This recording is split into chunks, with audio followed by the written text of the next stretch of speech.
नमस्कार, मैं दुष्टोर उपाध्याय। नेपाल में हुए हिंसक प्रदर्शन की किस तरह की तस्वीरें सामने आई वो तो आपने देखी होंगी, चाहे बात प्रधानमंत्री से लेकर डिप्टी पीएम के घरों को फूंकने की हो या फिर संसद से लेकर सुप्रीम कोर्ट और सचिवालय को जलाने की तस्वीरें। यानी कि प्रदर्शनकारियों ने सरकार से जुड़े व्यक्ति या फिर उनके आवासों को नहीं छोड़ा, लेकिन इस दौरान कई तस्वीरें ऐसी भी आई जिसमें कई भारतीय मोदी सरकार से मदद की गुहार लगाते हुए दिखाई दिए, जिसके बाद से भारत सरकार भी एक्शन में नजर आ रही है। आपको बताऊंगा कि नेपाल में फंसे अपने हजारों नागरिकों को निकालने के लिए भारत ने किस तरह से ऑपरेशन शुरू कर दिया है। साथ ही बताऊंगा कि हिंसा का सहारा लेकर नेपाल की जेल तोड़कर भागने वाले खूंखार अपराधियों को कैसे भारत की फोर्स बॉर्डर पर ही उन्हें धर दबोच रही है। आखिर में दिखाऊंगा कि तख्ता पलट के बाद अब अंतरिम प्रधानमंत्री के नाम को लेकर नेपाल में कैसे दो गुटों में भिड़ंत हो गई।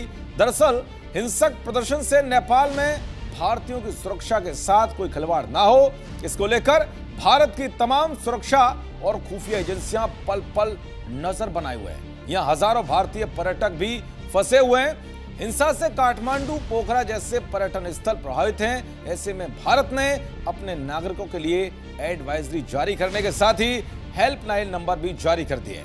भारत सरकार ने एक बड़ा फैसला लेते हुए अपने नागरिकों के बचाव का अभियान शुरू कर दिया है। भारत से एयर इंडिया के विमानों ने वहां फंसे भारतीयों को लाने के लिए उड़ान भर दी है। कुछ घंटे पहले ही एयर इंडिया की फ्लाइट दिल्ली के लिए रवाना हुई। इसमें 123 भारतीय यात्री सवार थे।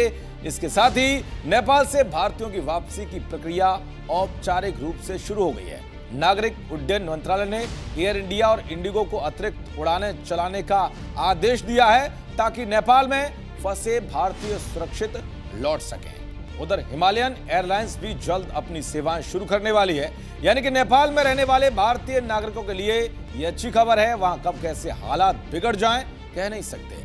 नेपाल में भी हालात ठीक नहीं है, इसलिए नेपाल की राजधानी काठमांडू में एयरपोर्ट पर लोगों की भारी भीड़ जुटनी शुरू हो गई है। 2 दिनों के बाद एयरपोर्ट को खोला गया तो यहां लोग अपनी फ्लाइट का इंतजार करते हुए दिखाई दिए। उधर नेपाल की जेल से भागे हुए 30 कैदियों को भारतीय सीमा में घुसने की कोशिश के दौरान हमारे एसएसबी के जवानों ने गिरफ्तार कर लिया है। इनमें 17 कैदियों को उत्तर प्रदेश से जबकि 13 को पश्चिम बंगाल और बिहार से पकड़ा गया है। ये देखते हुए भारत ने अपनी बॉर्डर पर चौकसी बढ़ा दी है। तो वह नेपाल के पीएम के नाम को लेकर अब विवाद बढ़ गया है। इस मुद्दे पर जेनजी के दो गुट आपस में भिड़ गए। दोनों गुटों की ये भिड़ंत जंगी अड्डे पर देखने को मिली। यानी कि नेपाल में भले ही तख्ता पलट हो गया हो, लेकिन अब देश का प्रधानमंत्री कौन होगा इसको लेकर भी टकराव शुरू हो गया। देखते रहिए जी न्यूज़। नमस्कार।